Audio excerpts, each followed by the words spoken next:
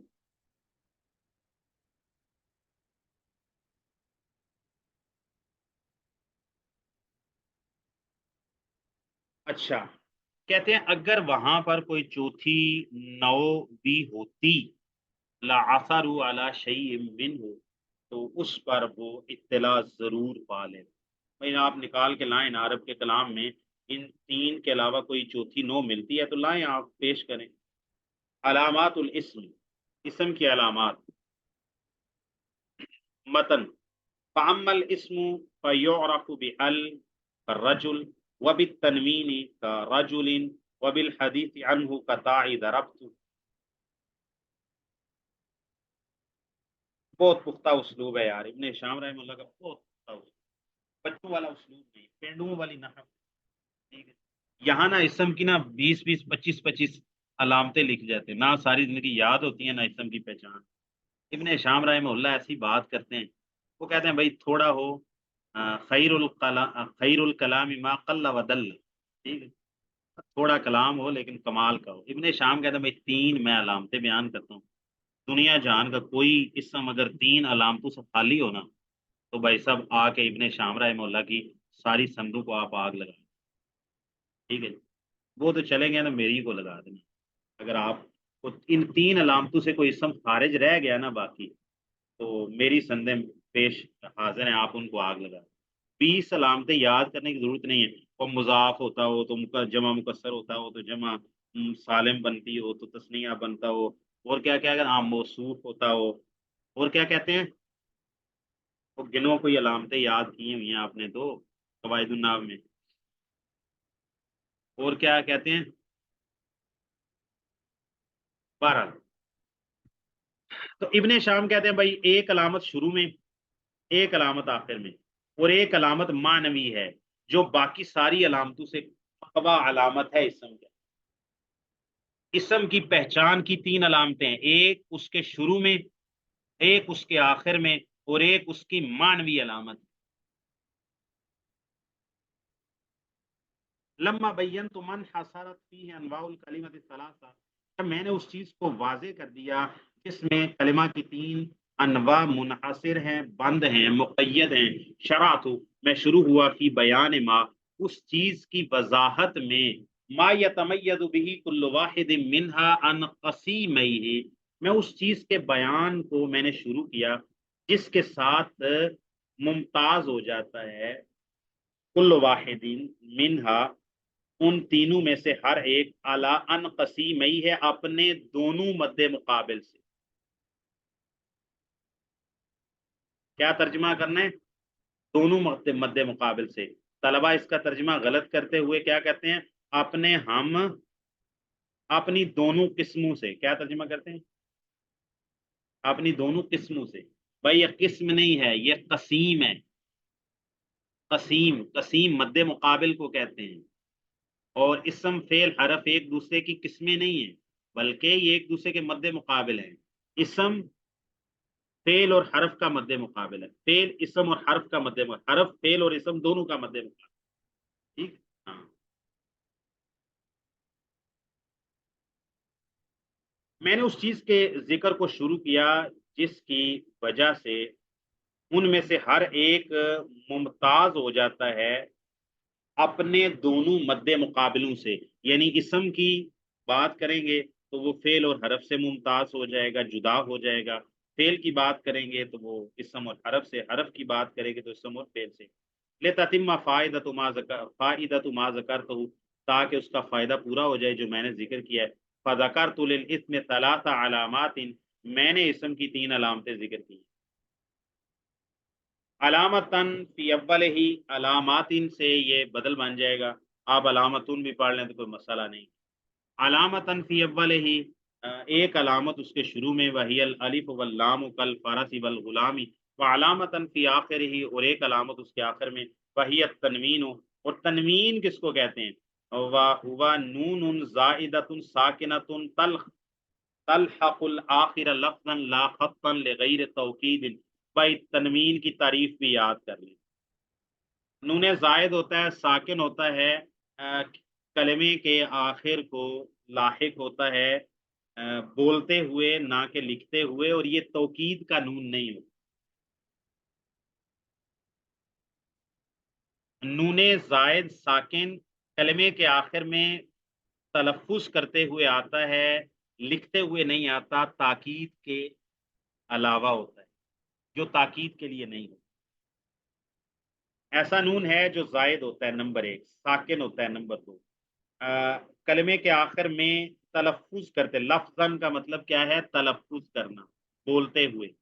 تلفظ میں آتا ہے لا خطاً، یہ تیسری بات ہوگی. چوتھی بات، یہ لکھتے ہوئے نہیں آتا. لغیر توکید، پانچویں بات یہ ہے کہ یہ توکید کا نون نہیں ہوتا. یہ توکید کا نون کیوں کہا؟ آپ کہتے ہیں لا یضربن،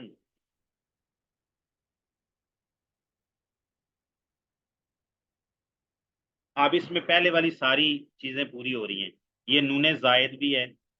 یہ نون ساکن بھی ہے، یہ کلمے کے آخر کو مل رہا ہے لفظاً، ٹھیک ہے. ہاں یہ خط میں بھی مل رہا ہے، یہ لکھنے میں بھی آ رہا ہے. اچھا جی، اور یہ توکید کے لیے ہے. اگر توکید کے لیے نہ ہو تو پھر اس کو بھی نون تن کہہ دیں گے. اچھا، اگر آپ کہیں گے بھائی دیکھیں اس میں تو یہ لکھنے میں آ رہا ہے نا، تو یہ چوتھی شرط بھی پوری نہیں ہوگی. تو ہم آپ کے سامنے وہ پیش کر دیں گے قرآن مجید کی، لَنَصْفَعًا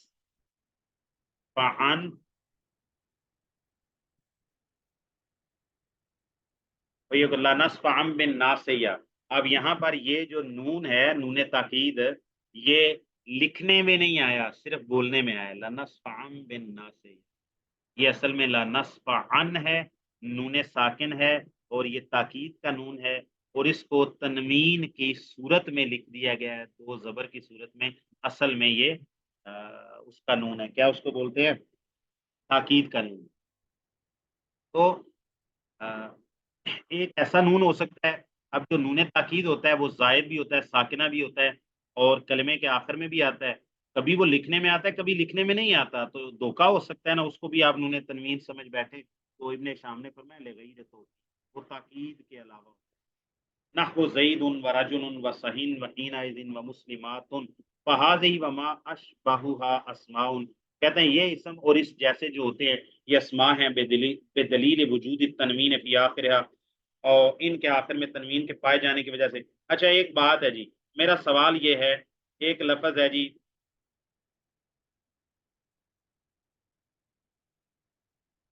یہ غلام اسم ہے، غلام اسم ہے؟ بول کے بتائیں بھائی. یہ غلام اسم ہے، فعل ہے، حرف ہے، بتائیں. جی جی اسم ہے، اسم ہے. علامت کون سی پائی جا رہی ہے؟ مضاف ہے. مضاف کو چھوڑیں، گولا ہمارے مضاف کو جو ادھر پڑا ہے اس کا بتائیں.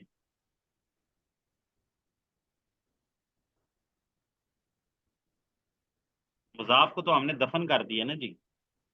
ہم ابن شام کے مذہب پہ چل رہے ہیں، اسی لیے تو مجھے ابن شام رحمہ اللہ پسند پڑے ہیں. ہاں جی بتائیں جی، جو 2 علامتیں یا پڑھی ہیں ابھی تک، اس میں سے غلام پر کون سی علامت صادق آ رہی ہے؟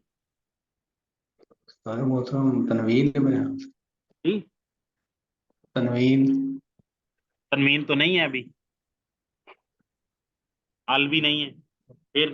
بغیر بغیر ترکیب کے تو یہ مبنی ہوگا. بغیر ترکیب کیا؟ غلام و زید میں بول رہا ہوں اس کو. ہاں مضاف ہے.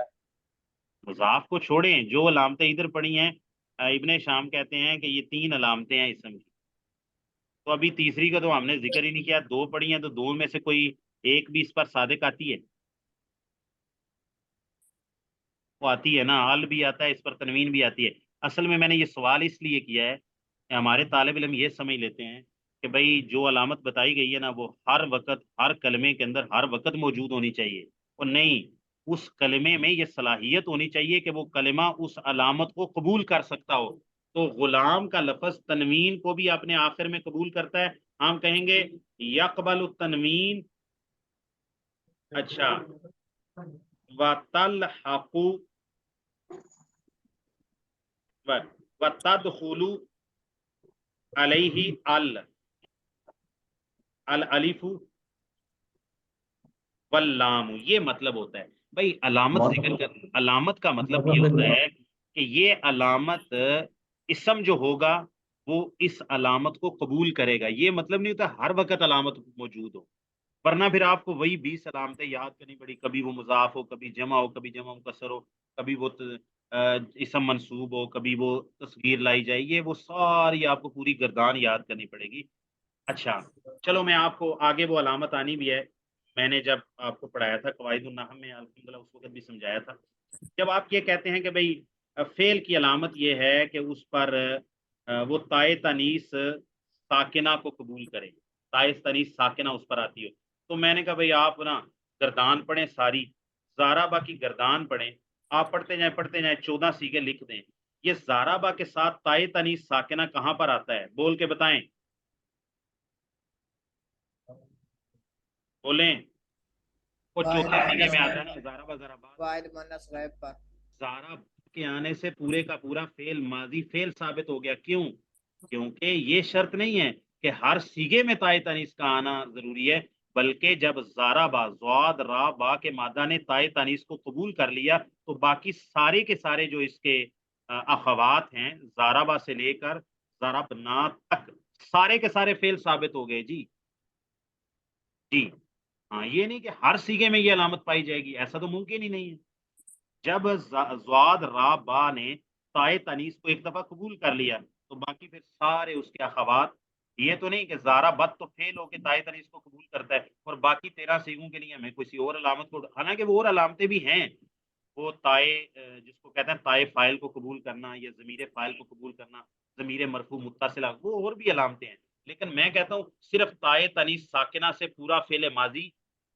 فعل ثابت ہو سکتا ہے، اور مطلب یہ ہوتا ہے کہ اس سیغے میں اس تا کو قبول کرنے کی صلاحیت موجود ہو جو کہ زاد را با کے مادے میں موجود ہے. اب جب آپ زارا بو کہیں گے تو اس کے لیے بھی یہی علامت کافی ہے، آپ اس کے آخر سے واو کو ہٹا کے تائے تانیث کو لائیں گے، یہ بھی فعل ثابت ہو جائے گا. اسی طرح جب ہم کہتے ہیں کہ اسم وہ ہوتا ہے جو اپنے شروع میں ال کو قبول کرے اور آخر میں تنوین کو قبول کرے، میں نے نون ساکن لکھ دیا اس کی جگہ پر،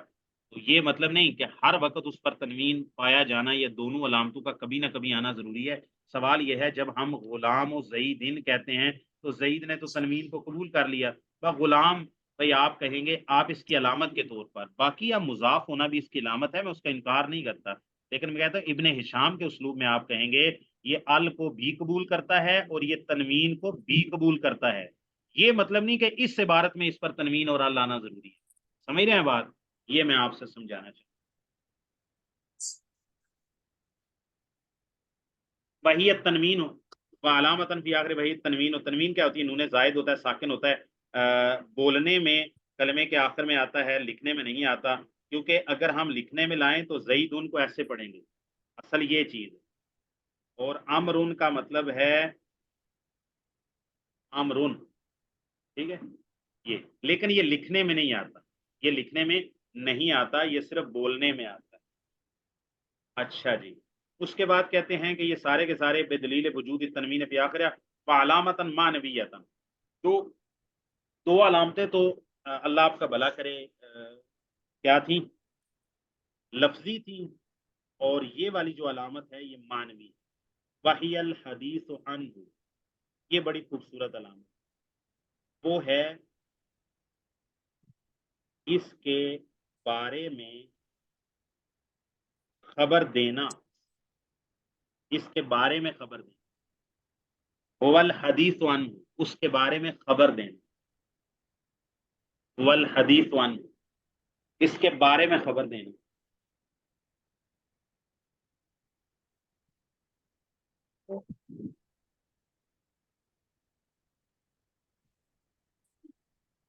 اچھا، اس کا سادہ ترجمہ پتہ کیا ہے؟ اس کا مسند الیہ ہوں، یہ کہہ رہے ہیں، ٹھیک ہے، یہ اچھا، اور یہ ایک مانوی علامت ہے اسم کے پہچاننے کی۔ اسم وہ ہوتا ہے جس کے بارے میں خبر دینا درست، اور وہ کیا نام ہے، ابو حیان الاندلسی ہدایت النحو والے کہتے ہیں وَيَصِحُ الْإِخْبَارُ عَنْهُ، اس کے بارے میں خبر دینا درست ہو، وَبِهِ، اور اس کے ساتھ خبر دینا بھی درست۔ اور فعل کی علامات میں وہ لکھتے ہیں وَيَصِحُ الْإِخْبَارُ بِهِ لَا عَنْهُ، بہرحال وہ ہدایت النحو کا اسلوب ہے، اس کو ہم بیان کرتے ہیں کھول کے طرح۔ وَهِيَ الْحَدِيثُ عَنْهُ، اور وہ اس کے بارے میں خبر دینا ہے، قام زید، جیسے قام زید ہے، فزید۔ اب دیکھیں قام فعل ہے اور زید فاعل ہے، طوفانی بارش آئی ہے، اللہ تعالیٰ رحمت والی بنائے۔ اچھا جی، لائٹ چلی گئی ہے۔ قام زید، قام فعل ہے، زید فاعل ہے۔ اچھا، اس میں ہم خبر دے رہے ہیں نخبر عن زید انہ قائم، ٹھیک ہے، یا عن قیام زید، ہم زید کے کھڑا ہونے کے بارے میں خبر دے رہے ہیں، سمجھ گئے جی؟ زید اسم لأنک قد حدثت عنہ بالقیام، کہتے ہیں اس مثال میں زید اسم ہے، دلیل کیا ہے؟ لأنک قد حدثت عنہ بالقیام، کیونکہ تو نے اس کے بارے میں قیام کی خبر دی ہے۔ وَهَذِهِ الْعَلَامَةُ، یہ ابن شام ہے جی، وَهَذِهِ الْعَلَامَةُ أَنْفَعُ الْعَلَامَاتِ الْمَذْكُورَةِ لِلْإِسْمِ، کہتے ہیں یہ والی علامت ہے نا جو مانوی ذکر کی ہے، کہتے ہیں یہ اسم کی سب سے نفع مند علامت ہے۔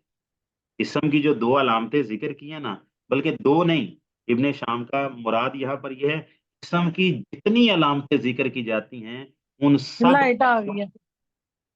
هذه العلامة أنفع العلامات المذكورة، جی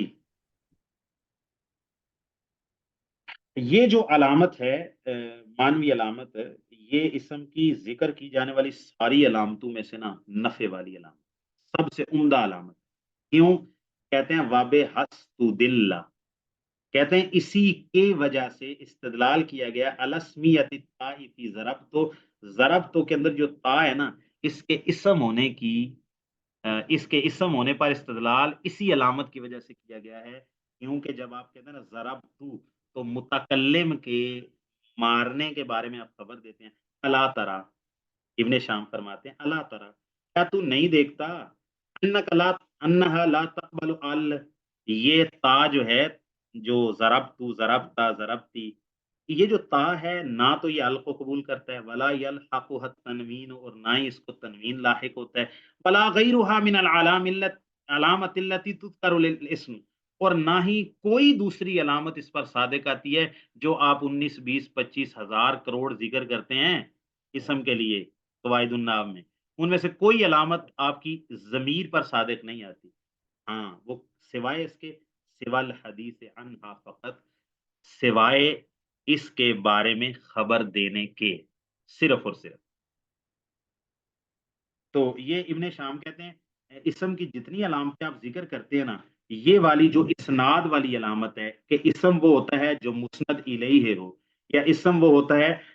جس کے بارے میں حدیث عن ہو، جس کے بارے میں خبر دینا درست ہو، تو وہ اسم ہوتا ہے۔ کہتے ہیں یہ سب سے نفع مند علامت ہے، سب سے عمدہ علامت ہے، اور یہ ایسی علامت ہے کہ جو ضمائر آپ کی ہوتی ہیں، ضمائر مرفوع، متصلہ وغیرہ دوسری، کہتے ہیں آپ ان پر علامتیں گنے جی، مضاف ہونا، فلاں ہونا، فلاں ہونا، ال آنا، تنوین آنا جی، جمع ہونا، واحد ہونا، فلاں، آپ ساری علامتیں گن جائیں، کوئی علامت بھی صادق نہیں آئے گی،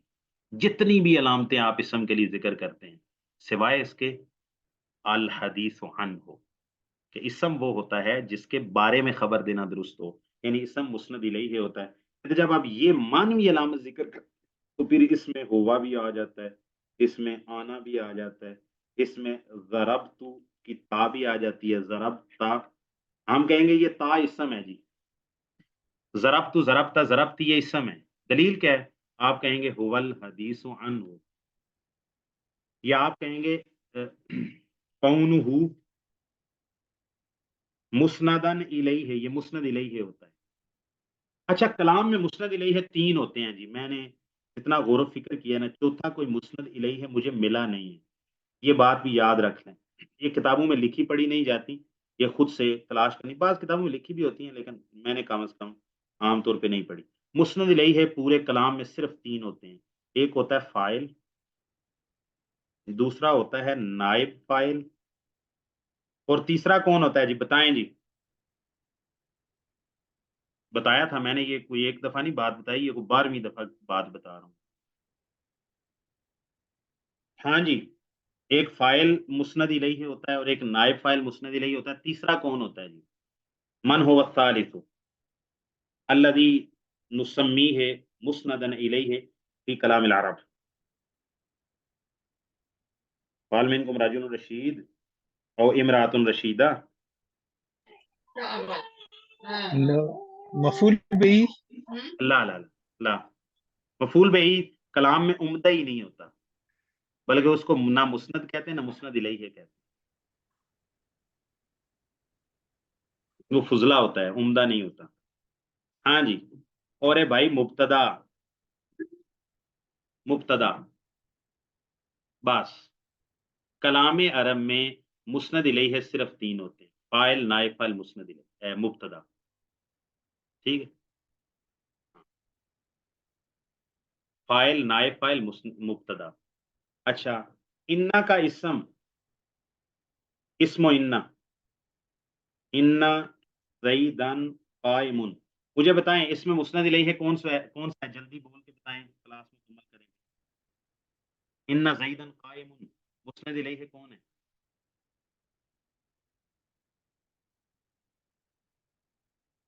اتنی مشکل تو بات نہیں ہے، اللہ کہ آپ کے پاس مائک نہ ہو. جی انا زیدن قائم میں مسند الیہ کون ہے؟ قائم. اچھا ٹھیک ہو گیا. تو یہ فاعل نائب فاعل مبتدا میں سے کون سا ہے؟ کیونکہ 3 کے علاوہ مسند الیہ کسی کو ہم نے ماننا ہی نہیں. قائم، اب اس کو ان 3 میں سے کسی ایک کے اندر ثابت بھی کریں نا. ہاں جی، کسی اور کو بات سمجھ آ رہی ہے تو وہ بتا دے. اس میں ہوا کی جگہ جو لوٹ رہی ہے اپنا اس کو ضمیریں لوٹنے سے کچھ نہیں ہوتا. ضمیر فاعل ہے. جی فاعل فاعل ہے. کون فاعل ہے؟ قائم. قائم فاعل ہے. قائم تو صیغہ صفت ہے جی، اس کا تو اپنا فاعل ہے، اس میں ہوگا ضمیر، وہ بھی اگر ضرورت پڑے تو. اشارہ دیتے ہیں اس میں مبتدا جو ہے نا وہ بنے گا. اب ہاں مبتدا ڈھونڈے بھائی. ہاں شاباش، ماشاء اللہ. شاہ اقبال صاحب کا اثر نظر آتا ہے جی. اللہ اکبر جی. اور بھائی ہم نے کہا فاعل نائب فاعل مبتدا، اور ہم نے یہ آپ نے قواعد النحو ابتدائی میں پڑھا، قواعد النحو اول میں پڑھا کہ یہ جو انا کا اسم ہوتا ہے، افعال ناقصہ کی خبر ہوتی ہے، لا نفی جنس کا اسم ہوتا ہے، ما ولا مشابہ لیسا کا اسم ہوتا ہے، یہ اصل میں مبتدا ہوتے ہیں. ان پر یہ نواسخ المبتدا والخبر داخل ہونے سے ان کا مبتدا اور خبر کا حکم ختم ہو جاتا ہے. آپ نے کہا حروف مشبہ بالفعل مبتدا اور خبر پہ داخل ہوتے ہیں، افعال ناقصہ مبتدا اور خبر پہ داخل ہوتے ہیں، لا نفی جنس مبتدا اور خبر پہ داخل ہوتا ہے، ما ولا مشابہ لیسا مبتدا خبر پہ داخل ہوتے ہیں. تو بھائی صاحب ہم نے جب مبتدا کہا نا تو اس مبتدا میں نے اسی لیے مثال دی کہ کہیں آپ جا کے زندگی میں پھنس نہ جائیں کہ بھائی فاعل تو ہو گیا جا زیدن، نائب فاعل تو ہو گیا کہ ضربا زیدن، لیکن مبتدا تو ہو گیا زیدن قائم. انا زیدن قائم ان کو کیا کرنا ہے؟ تو بھائی صاحب یہ مبتدا ہے، اپنی اصل وضع میں یہ مبتدا ہے، انا مبتدا پر داخل ہو.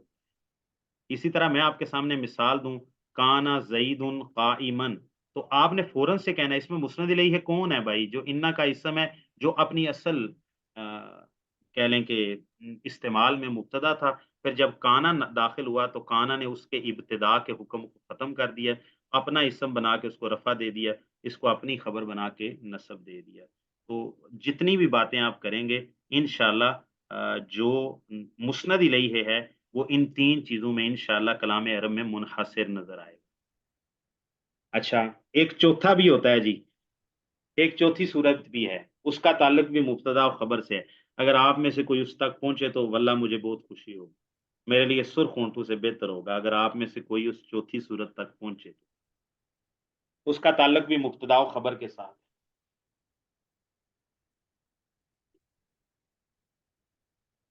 اس کے لیے آپ کو مبتدا و خبر کی بحث کو یعنی غور کرنا پڑے گا۔ ہاں جی،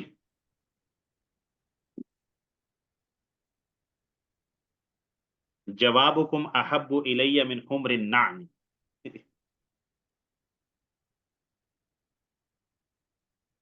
ہاں جی، لکھنے لگا ہوں، کسی کے ذہن میں آ رہا ہے تو بھائی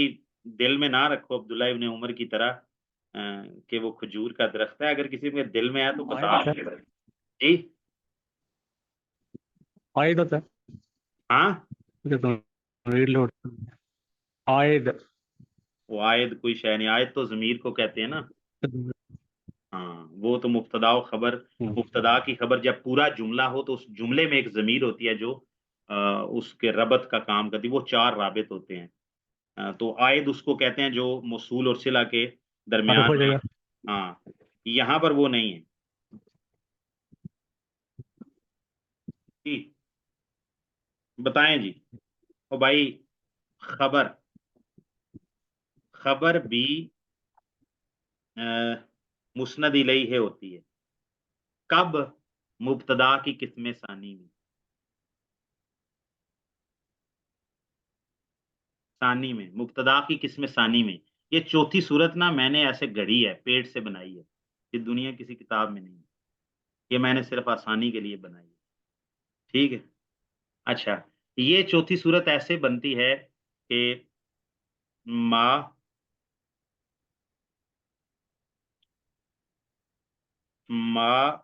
مضروب بنز زئی دانی، یہاں پر جو ہے نا یہ اس کو کہتے ہیں مبتدا، اور یہ اس کو ہم کہتے ہیں فاعل صد مصد الخبر۔ اصل میں یہ چوتھی قسم بنتی نہیں ہے، لیکن میں نے اس لیے بنائی ہے کہ میں طلبہ سے کہہ دوں فاعل نائب فاعل مبتدا، تو کوئی طالب علم مجھ سے پوچھے کہ بھائی یہ جو مبتدا کی قسم ثانی میں جہاں پر جو خبر ہوتی ہے نا وہ مسند الیہ ہوتی ہے، عام طور پہ مبتدا مسند الیہ ہوتا ہے اور خبر مسند، یعنی زید قائم میں مبتدا مسند الیہ ہوگا اور خبر مسند ہوگی، لیکن مبتدا کی قسم ثانی میں جو مبتدا ہے وہ مسند ہے اور جو خبر ہے وہ مسند الیہ ہوتی ہے۔ تو میں نے کہا کوئی طالب علم مجھے یہ پوچھے کہ استاد جی یہ بات آپ کہاں سے، تو میں نے ایک چوتھی قسم بنا لی، لیکن یہ چوتھی قسم بھی جا کے انہی تین قسموں کی طرف لوٹتی ہے۔ کوئی بتائے گا آپ کو ان تین میں سے فاعل نائب فاعل مبتدا میں سے کس کی طرف لوٹتی ہے یہ؟ جی یہ تو آسان ہے بہت ہی، اس بات کا جواب ہے کہ ان صورتوں میں سے کس کی طرف لوٹتی ہے؟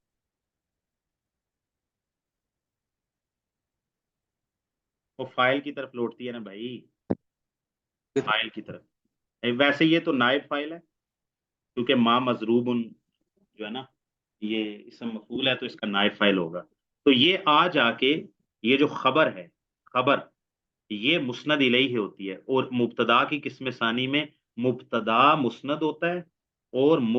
جو خبر ہوتی ہے یہ مسند الیہ ہوتی ہے، لیکن اس خبر کو بھی جا کے یا تو فائل، یہ حقیقت میں یہ جو صیغہ صفت ہوتا ہے جس سے پہلے نفی یا استفہام آ جاتا ہے اور وہ اپنے اسم ظاہر کو رفع دے رہا ہوتا ہے، یہ اسم تو اس کو مبتدا کی قسم ثانی کہتے ہیں۔ تو اس میں بھی جا کے اگر اسم فائل کا صیغہ ہوگا تو اس نے فائل کہلانا ہے، یعنی ما ضاربن اگر آپ کہہ لیں تو یہ فائل بن جائے گا، اور اگر مضروبن کہہ لیں تو نائب فائل بن جائے گا، پھر بھی جا کے ہماری بات سچ نکلے گی کہ مسند الیہ ہے یا فائل ہوتا ہے یا نائب فائل ہوتا ہے، یہ مبتدا ہوتا ہے، چوتھی کوئی چیز نہیں ہوتا۔ چوتھی اگر آپ بنانا چاہیں تو آپ مبتدا کی قسم ثانی میں فائل صدہ مسد الخبر یا نائب فائل صدہ مسد الخبر۔ سمجھ آ گئی ہے بھائی؟ کوئی بات پوچھنی ہے تو پوچھ سکتے۔ آگے المورب المبنی انشاءاللہ ابن شام شروع کریں۔ ہاں جی، کسی کا کوئی سوال ہو تو پوچھ سکتا ہے۔ جتنا سبق پڑھا ہے 3 اسباق پڑھے ہیں، ان میں سے کوئی بھی سوال ہو تو پوچھ سکتا ہے، سیاسی سوال کے علاوہ۔ سیاسی سوال کے لیے پرسنل میں میسج کیا کریں جی۔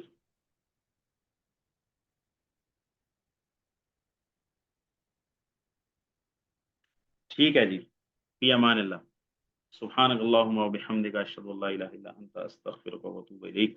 السلام علیکم ورحمۃ اللہ وبرکاتہ۔